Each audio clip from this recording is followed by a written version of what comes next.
2013 সালের এক শনিবার বিকেলে চীনের একটি অ্যাপার্টমেন্ট ভবনের বাসিন্দারা হঠাৎ করে তাদের টয়লেটের পাইপের ভিতর থেকে শিশুর কান্নার শব্দ শুনতে পান। প্রথমে তারা বিশ্বাস করতে পারছিলেন না, পরে বুঝতে পারেন কোনো নবজাতক বাচ্চা পাইপের ভেতরে আটকে আছে। মহান আল্লাহ পাকের অশেষ রহমতে উদ্ধার হয়েছিল সদ্য জন্ম লাভ করা শিশুটি।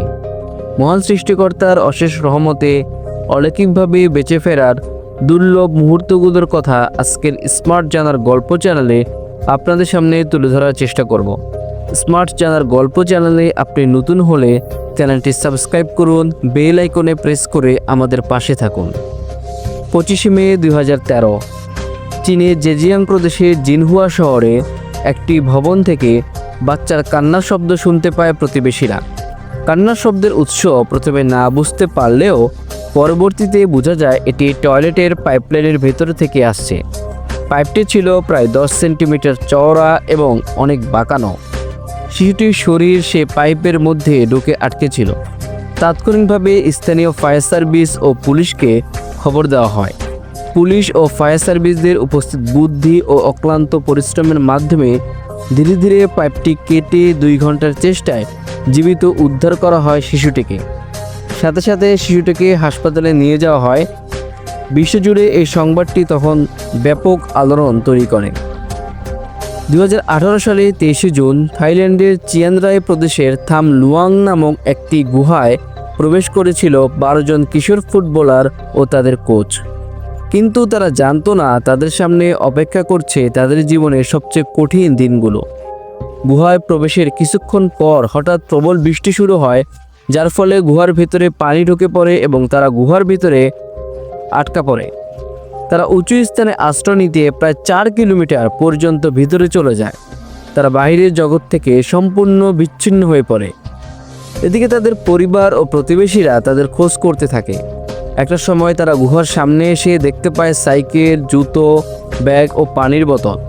তাদের বুঝতে আর বাকি রইল না যে গুহার ভেতরে আটকা পড়েছে তাদের ছেলেরা। সাথে সাথে তারা পুলিশ, ফায়ার সার্ভিস এবং সংশ্লিষ্ট কর্তৃপক্ষকে অভিহিত করে।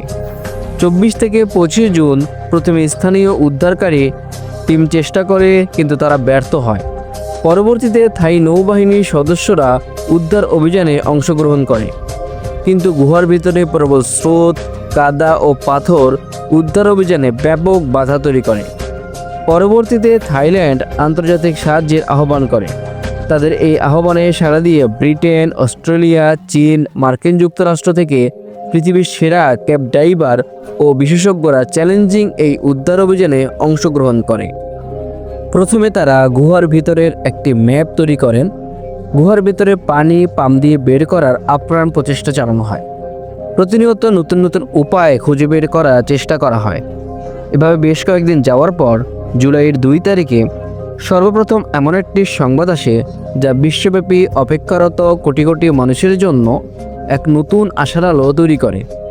2 ব্রিটিশ ক্যাব ডাইভার জন ভলান্তেন ও রিচার্ড স্ট্যান্টন গুহার প্রায় 4 কিলোমিটার ভেতরে ডাইভিং করতে করতে হেডল্যাম্পের আলোর সাহায্যে সর্বপ্রথম মানুষের অস্তিত্ব দেখতে পায়। তখনই জানতে পারেন তারা সেখানে 12 জন কিশোর এবং তাদের কোচ সহ মোট 13 জন রয়েছে। তারা সবাই ছিল জীবিত কিন্তু দুর্বল। শুরু হলো শ্বাসরুদ্ধকর উদ্ধার অভিযান। 8 থেকে 13 জুলাই পর্যন্ত ধাপে ধাপে সবাইকে কঠিন এক পথ পাড়ি দিয়ে মহান সৃষ্টিকর্তার অশেষ রহমতে উদ্ধার করে আনা হয়।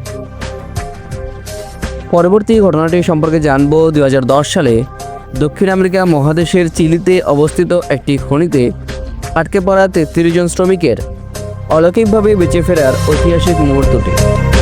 5 আগস্ট 2010 চিলির উত্তরভাগের আতাকামা মরুভূমি অঞ্চলের একটি সোনার ও তামার খনি, যার নাম ছিল সান হোসে। সেখানে কাজ করছিল 33 জন খনি শ্রমিক। কিন্তু হঠাৎ 700 মিটার গভীরে খনির একটি বিশাল অংশ ধসে পড়ে। ফলে খনির প্রবেশপথ পুরোপুরি বন্ধ হয়ে যায়। ফলে কর্মরত সকল শ্রমিক ভূগর্ভে সম্পূর্ণভাবে আটকা পড়ে যায়। শুরু হয় উদ্ধার অভিযান। কিন্তু প্রায় 17 দিন পার হয়ে যাওয়ার পরও তাদের কোনো সন্ধান খুঁজে পাওয়া যাচ্ছিল না। হঠাৎ করে একটি সরু গর্ত দিয়ে একটি চিরকুট পাওয়া যায়। সেখানে লেখা ছিল, আমরা সবাই ভালো আছি এবং এখানে 33 জন আছি। সবার মনের মধ্যে একটি আশার আলো জাগ্রত হয়।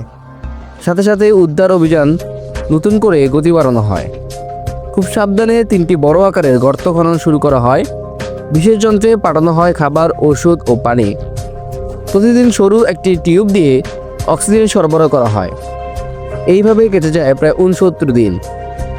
অবশেষে একটি বিশাল গর্তের খনন কাজ সম্পূর্ণ হয়। এরপর 12 এবং 13 অক্টোবর গর্তের ভেতর দিয়ে ক্যাপসুল আকৃতির একটি লিফট, যার নাম ছিল ফিনিক্স 2, ব্যবহার করে একে একে সবাইকে উপরে তোলা হয়। শেষ হয় পৃথিবীর ইতিহাসের অন্যতম দুর্গম উদ্ধার অভিযান, যা মহান সৃষ্টিকর্তার অশেষ কৃপায় সফলভাবে শেষ হয়। আমাজন রেইন ফরেস্ট পৃথিবীর সবচেয়ে গহীন এবং দুর্গম স্থানের মধ্যে একটি। 24শে ডিসেম্বর 1971 সালে পেরুর আকাশে এক ভয়াবহ বিমান দুর্ঘটনায় সকল যাত্রী নিহত হয়। কিন্তু বিমানে থাকা 17 বছর বয়সী একটি মেয়ে অলৌকিকভাবে 10,000 ফুট উপর থেকে আমাজন জঙ্গলে পড়ে যায়। মেয়েটির নাম ছিল জুলিয়ানে কুয়েপকে। শরীরে বিভিন্ন স্থানে আঘাত পেলেও জ্ঞান হারিয়েছিলেন কিছু সময়ের জন্য।